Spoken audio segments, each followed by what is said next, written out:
the 24th of December 2022, just 7 days to the end of this year 2022, and just a couple of hours to December 25th, a day that we have seen all the major roads into and out of major cities and towns in the country awash with the traffic as you try to make your way back home so you could get to join your family and celebrate Christmas together with them. But for majority of you, again, you've decided it's time to stay in Nairobi or whatever it is that you've been for the rest of the year as you also await the festivities. Either way, you're just in time for Lookup Weekend. My name is Simba. Elijah Charles Kiage. We have a jam-packed session for you tonight. But just before that, let's take a look at the stories that we're giving priority in our bulletin tonight.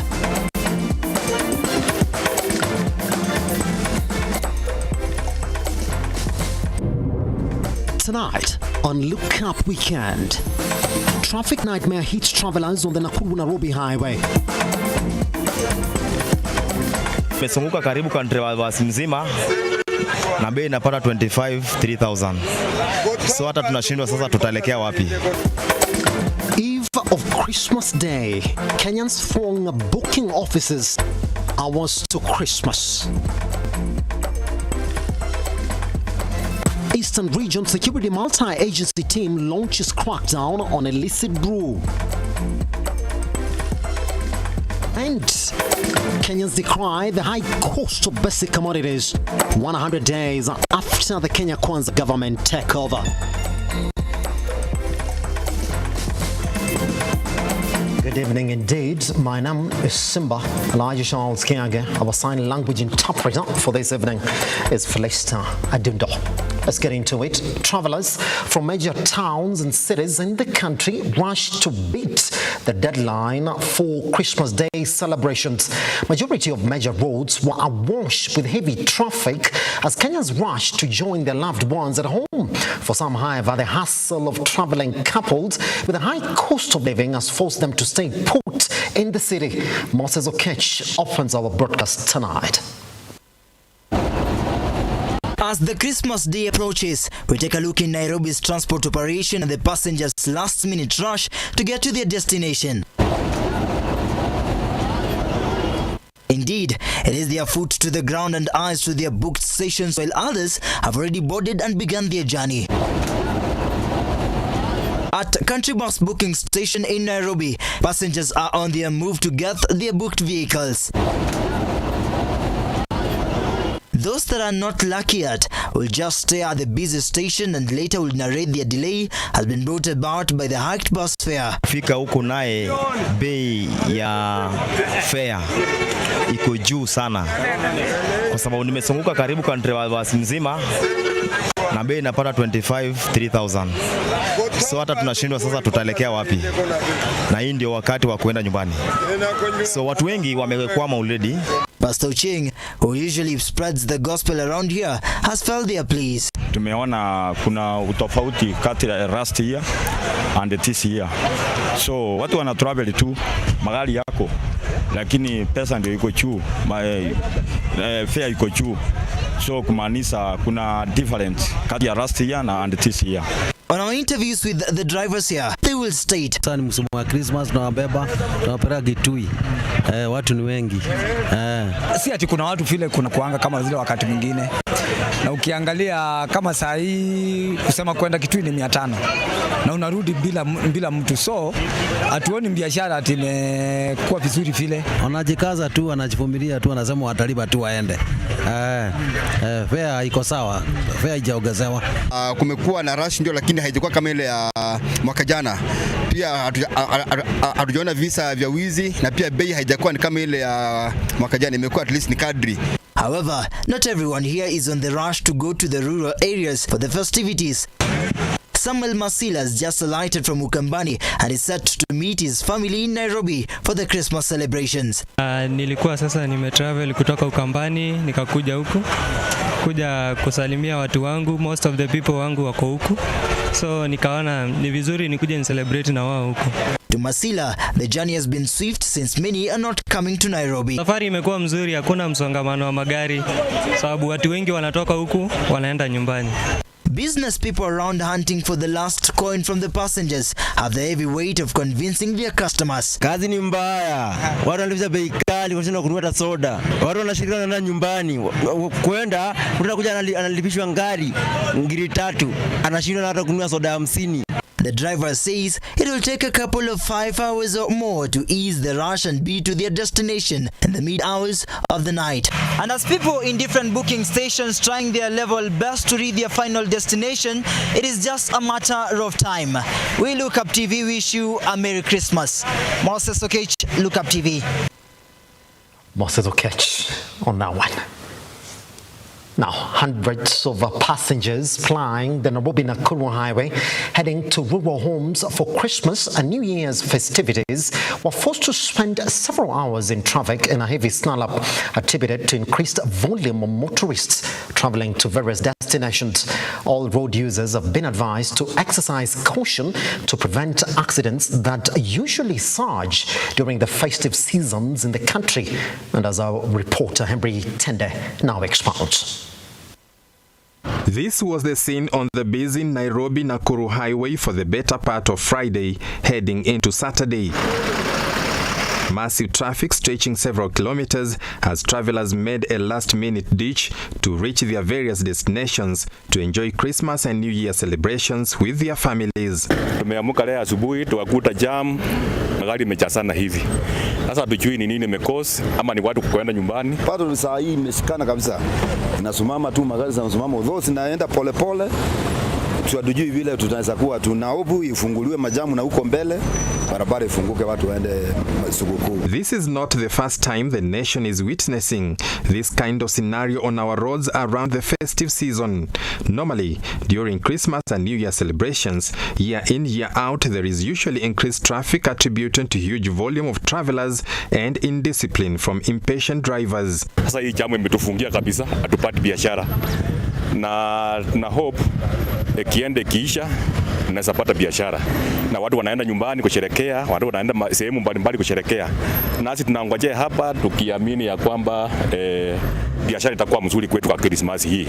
To prevent sudden accidents that may occasion loss of life, motorists and their passengers have been urged to observe traffic rules. Tunaomba waende na njia mzuri, wasifanye accident, wafuate barabara, overlapping wasifanye, ndipo kila mmoja afike kwa nyumbani aone wasasi. Even in the face of snarl-up reported across the country, the police department is assuring all travelers and motorists of their security.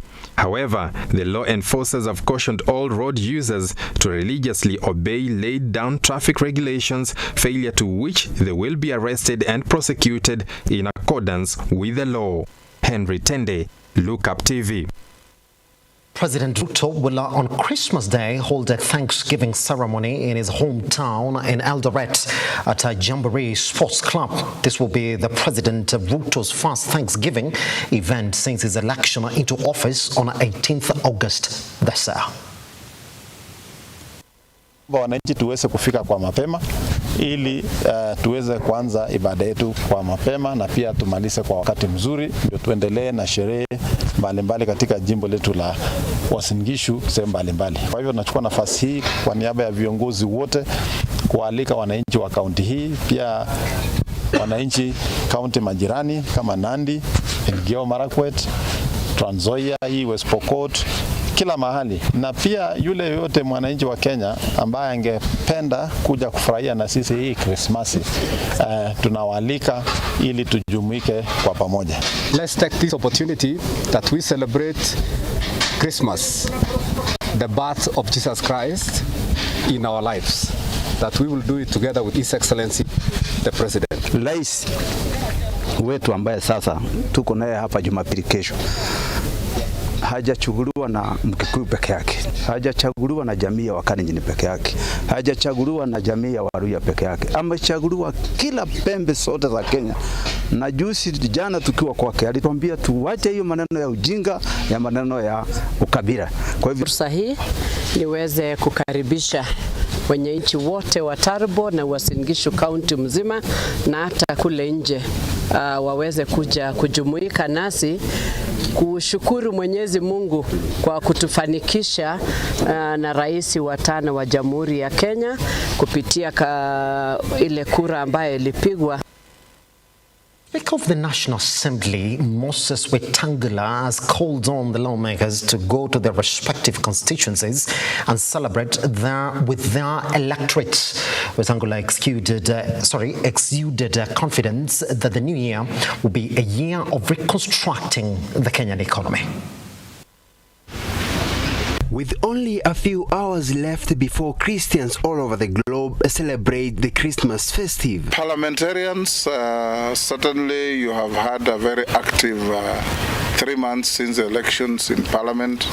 The Speaker of the National Assembly, Honorable Moses Wetangula, congratulated the legislators for their good work as he called on them to go to their respective constituencies and celebrate with their electorates. Where you have passed several bills, where you have done the necessary statutory approvals for state appointments by the President, I want to encourage our lawmakers that come 2023, they come with more vigor, more energy to ensure that the legislative program of both the government and whoever brings private members' bills are achieved for the betterment of our society.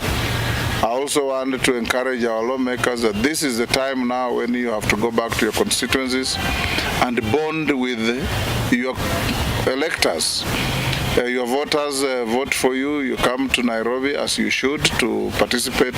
Wetangula thanked Kenyans for conducting a peaceful election as he applauded the leader of opposition Raila Odinga for maintaining peace during and after the election. It has been a long, challenging period, a year where we have gone through a hotly contested general election, but thank God, Kenyans went and voted peacefully. The results were announced. Kenyans maintained peace and tranquility.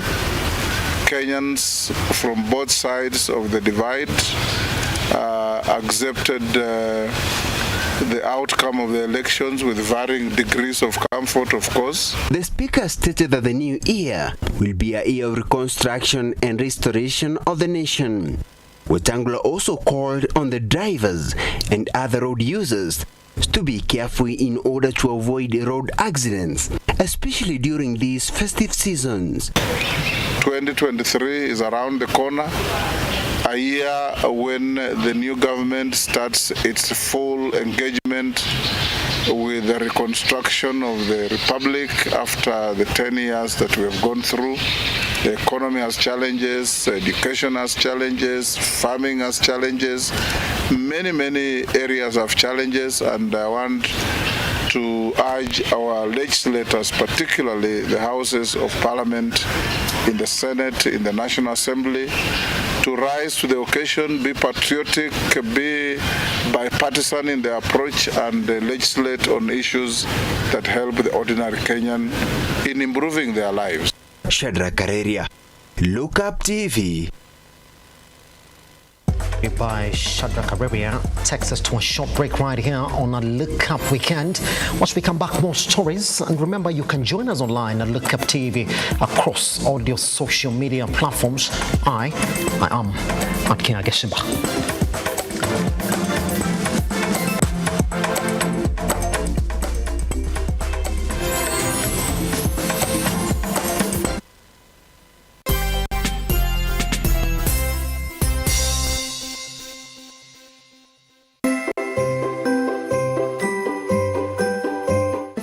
Lucky to have you throughout the whole year, our esteemed clients. And as they say, a journey of 1,000 miles begins with a step.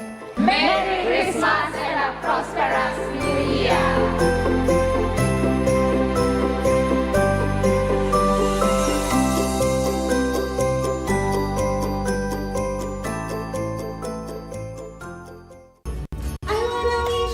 Merry Christmas. I wanna wish you a Merry Christmas. I wanna wish you a Merry Christmas from the bottom of my heart. I wanna wish you a Merry Christmas. I wanna wish you a Merry from the bottom of my heart.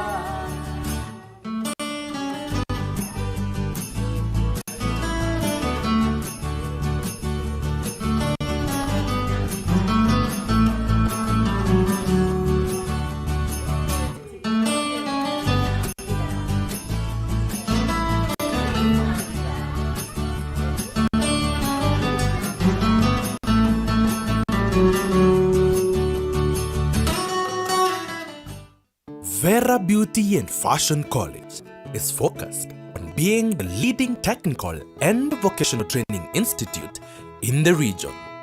Our team possesses in-depth knowledge and extensive experience in the industry, offering thorough training in cosmetology, hairdressing, interior design, creative arts, training of trainers, nail technology, and fashion design.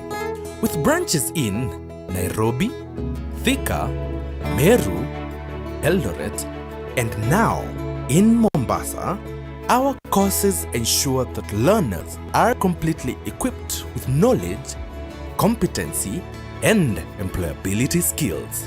Enroll today to be a part of a center of excellence.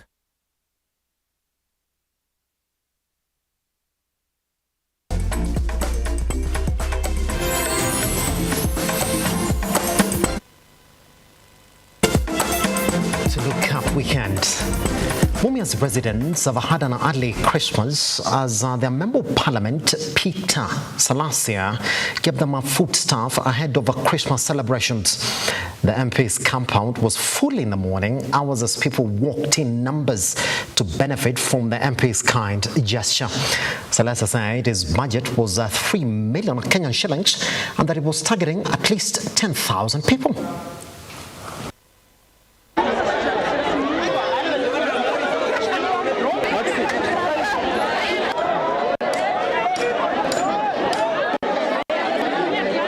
Tumeamkia asubuhi hapa tukakuja ni kwa ajili ya mheshimiwa, mwaliko wa mheshimiwa. Wakati tumeingia hapa, wengine walitangulia wamama kugawa pesa, akaanza kugawa sukari na mafuta. Nilisikia gari ikitangaza kwamba kuna mwaliko hapa wa mheshimiwa. Yes. Na tumeamkia asubuhi kwa sababu alikuwa amesema ikifika saa 5 kabla hujafika hautapata kitu. Tumeamuka asubuhi mapema, wengine tumetumia fare, tumekuja hapa, kufika hapa tumekaa. Tukuje at least angalau atupeleko kasukari. Asante kwa wananchi kwa kazi ambayo tuliyomfanyia. Nimekuja hapa kupata Christmas. Tuliambiwa ni MP BK. Lakini kutoka saa 12 mpaka saa 5 saa hii bado chapata. Hatujui tutapata saa ngapi. Siku ya leo nilikuwa nimetarajia nipate angalau sukari lakini sijapata. PK Salasia ngaja naendelea kugawa lakini anatangulia na mama kwanza ndio aendelee kugawa sisi wanaume. Hiyo namba ambayo imekuja leo imenionyesha kwamba the level of poverty in Western Kenya is so high. And number 2, I've also learned ya kwamba kwa wengi wa hapa watu walikuwa wametumainia mambo ya Mumias, na wengi pia wamenionyesha kwamba food prices in this country is so high na watu they cannot meet their daily needs. Na hivyo ndio tunauliza serikali ya Kenya kwanza ya kwamba kama wanatafakari ule mwananchi wa chini, waangalie the food prices, waangalie mbona maisha ya mwana Kenya wa mtu wa chini iko chini kwa namna gani. Well, it's indeed a Merry Christmas to them. And for Salasia, 3 million. A lot of questions, but we'll put it on the side. Now, the Eastern Region Security Committee has launched a crackdown on illicit brew, unlicensed drinks and betting machines. Speaking at Rinyenjes Town in Embu County, where several liters of brew have been destroyed, Eastern Regional Coordinator Evans Achoki warned that the government officers will not relent in the fight.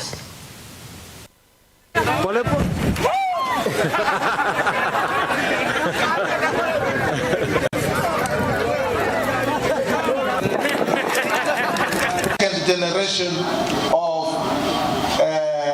liquor that we must crack down on illicit brews, counterfeit alcohol, and second generation of alcoholic drinks. They are rolling out what you have come to do here. Na sisi kama county ya Embu, we have selected Runyenjes kulingana na historia, kulingana na the recent incidents zile tumekuwa tukipata hapa, na ndio tukakubaliana na my boss ni vizuri akuje hapa sababu hapa ndio ile kilio mingi iko. Our RC and his team is that we will provide every support that is needed so that we win the war against illicit alcohol ama hii pombe ya counterfeit. Kwa hivyo nashukuru, and I wish to tell you also we have appreciated that our RC na ile timu yake wametuhakikishia kwamba watachukulia hatua kali wale officers ambao watahujumu vita dhidi ya pombe haramu. It was a happy day for both the Immaculate Rescue Center and vast Samburu County after they received clean water and a greenhouse to boost food security. The donation by Mahutu Hands Foundation will benefit 3,000 community members in the region. Mary Immaculate Children's Home hosts girls rescued from FGM and early marriages. Hands Foundation, through the donors, have managed to assist one of the communities that is in dire need of basic amenities, that is food security, access to clean running water, and that is Mary Immaculate Girls Rescue Center. This is a center that hosts over 80 girls rescued from female genital mutilation and early marriages. So far, we have managed to donate a greenhouse and now access to clean running water through a borehole. Water is not plenty, and as rescue center here in Isuguta, it is a challenge to us because most of our kids, they do not get enough water to cater for their basic need. Also, to cater, maybe we sisters would wish to extend in doing irrigation, but it has been hard to us because there is no water, there is no enough rain. So we are very, very grateful to Mr. Stan for this gift. Nasema asante, maji naona saa hii nateremka hapa. Nasema asante sana. Every election year, promises on reducing the cost of living always take center stage, with the prices of maize and flour being the selling point for the political class. 2022 was not any different, with both sides of the political divide making the cost of living the #1 priority at a time when Kenyans faced tough economic times. Edwin John Mukwara looks back at when Unga made it to the political arena and the political goodwill to help Kenyans in finding it affordable. The promises by the leaders, the aftermath after every election, and the repercussions to the public and businesses. Let's take a look.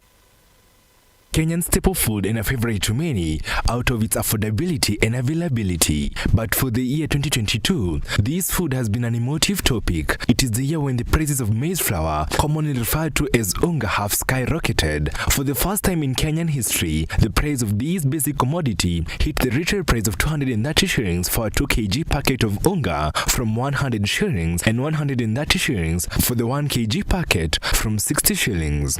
According to data from the Ministry of Agriculture, Kenyans consume an average of 2,090 kilogram bags of maize every month, this being an indication of how the commodity is consumed in large quantities. The year 2022 has been the toughest year for Kenyans in matters concerning ugali out of the high cost of unga. We toured different parts of Nairobi to hear how Kenyans have coped with this issue.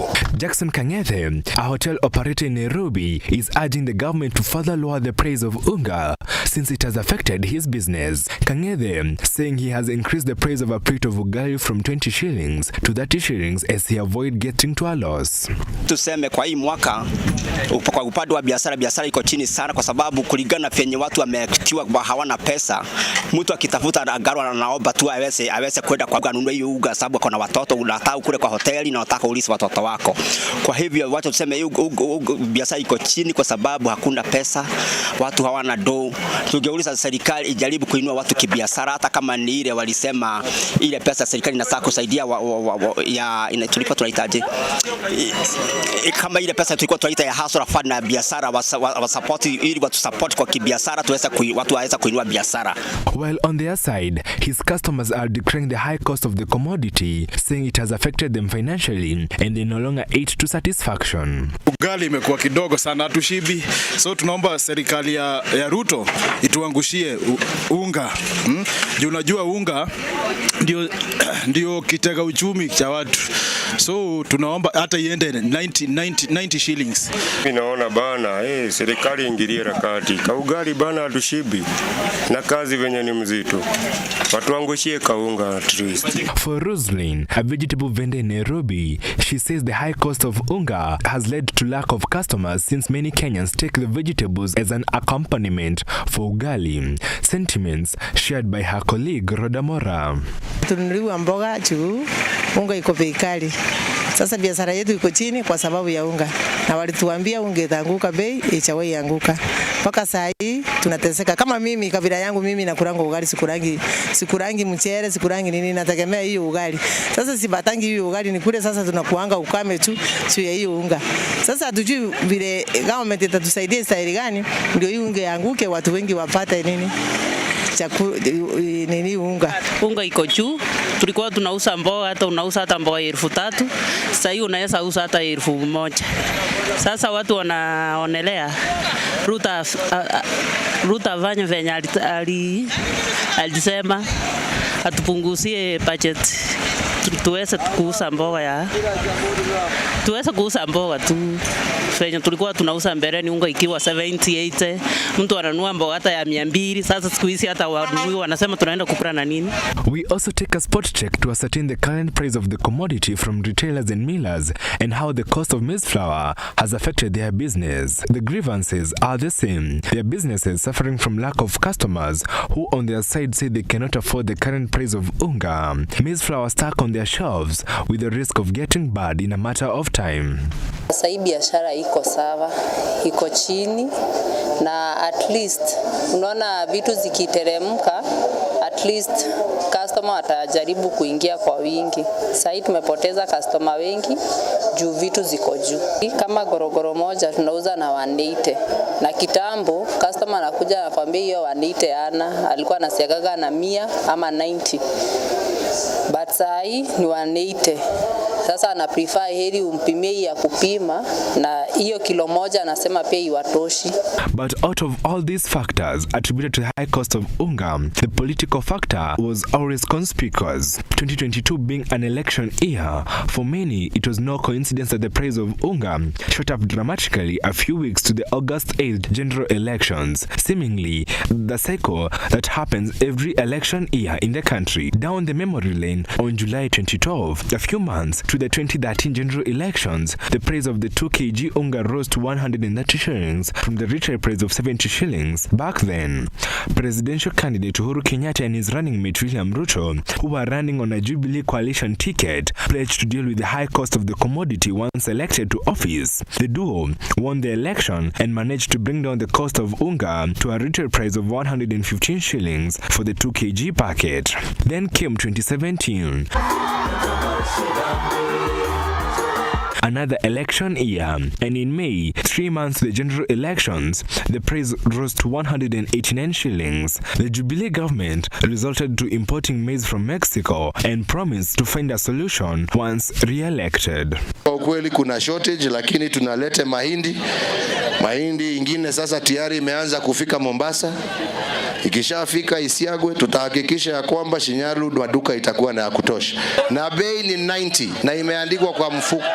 Now in 2022, the same cycle seemed to reoccur.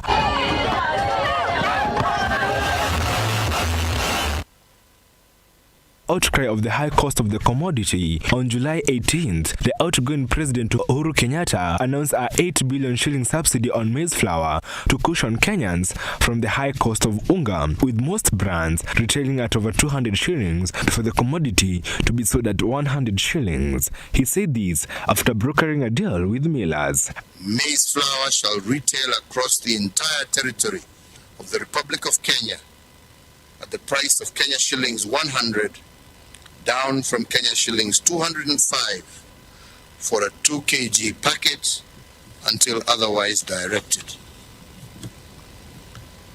This program of a subsidy of approximately 105 shillings per 2 kg pack of maize meal is meant to lower the cost of living for vulnerable households as we look for a sustainable solution to the recurrent rising prices of unga every election. A few days after the announcement by President Uhuru Kenyatta, there was a shortage of unga in shops and supermarkets, and the promised 100 shillings unga only appearing in a few outlets and for a short time before it vanished.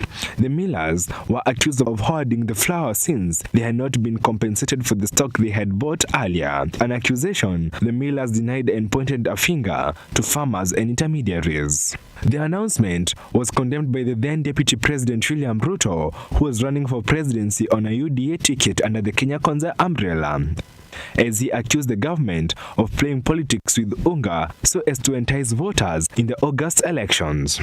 Mumesikia juzi, sijui ni jana, ati sasa wanatuambia ati watapunguza bei ya unga mpaka mupige kura, mpaka sijui tarehe 20. Sasa mimi nataka niwaulize, sio ni madharau makubwa sana?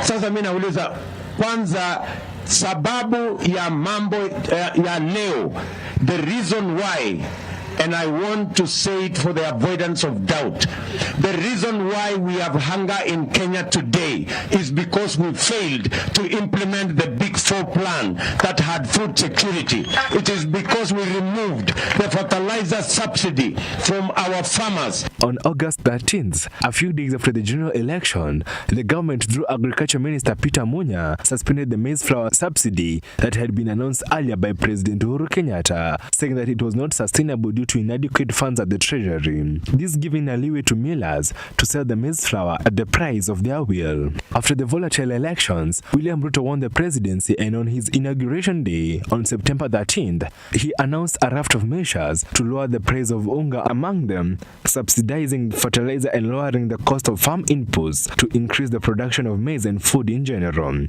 There was an attempt to subsidize unga in the run-up to the election, a program that cobbled up 7 billion in 1 month. Our strategy to bring down the cost of living is predicated on empowering producers.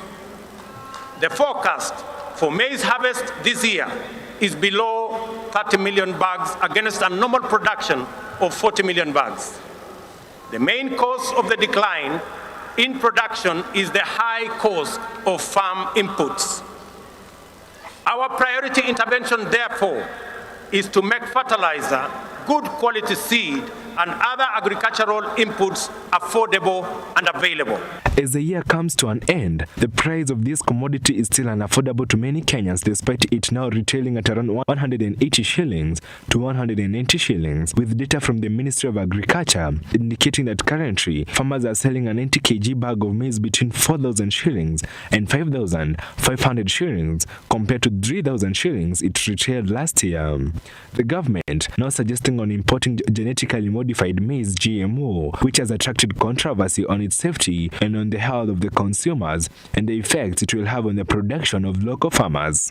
A proposal that has seen different reaction from different quarters of the government, with Trade Cabinet Secretary Moses Kuria and his agriculture counterpart Mithika Rinturi at loggerheads on whose mandate is to export the controversial maize. Rais wetu William Ruto alipochukua Biblia akasema ya kwamba atahifadhi usalama na maisha ya kila Mkenya. Na hata sijui tunaulizana nini. Mimi maneno ya GMO ni topic ambayo singependa tuongelelee. Wacha niwaambie hii unga ikifika 120 hamtasikia nikiongea mambo ya GMO tena. I am not aware of what Kuria said, and I don't take what I find on social media as anything that is worth responding to, because I am the custodian of the statistics on how much food we require in this country, how much food we consume every day. For Faith, a Nairobi resident, the price of sifted packaged unga made her to opt for grounded flour from the posho mill, which is still expensive for her, as a 2 kg container of grounded maize flour is retailing at 118 shillings from 100 shillings some months earlier. Mimi ni mwadhirika by the way kwa unga.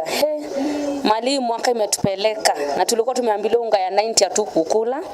Saizi mahindi gorogoro moja ni 200 pamoja na kusagiwa na unga saizi ni 260. So tunaweza omba ipunguzwe at least hata ifike so kama kitambo, tunaweza appreciate by the way. Tuko pabaya na jani mbaya. Njaa ni mbaya sana uga. Na niko na watoto 5. Wagushe uga. With reducing the high cost of living and particularly the high cost of unga, Kenyans have aired the grievances they have undergone through the year to contend to the high cost of this basic commodity, with many being hopeful that the coming year will see the price of unga lower. Edwin John Mokora, Lookuptv. Right, that story by Edwin John Mokora on our unga politics.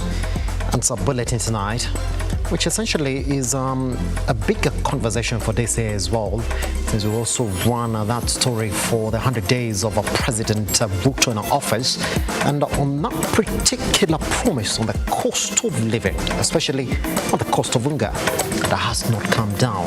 That's what the majority of Kenyans have been able to point out. All right, thank you very much for being a part and parcel of Look Up TV Weekend this evening. We do hope that if you're on the road, you're going to get home, going by the way the traffic jams have been experienced across the major roads leading out of the major towns and cities in the country. And if you've not, remember, travel safe, be safe. But above all, Merry Christmas and a Happy New Year. My name is Simba, Elijah Charles Kiage, our sign language interpreter. This morning, this evening actually, yes, was Felista Adundo. Good night.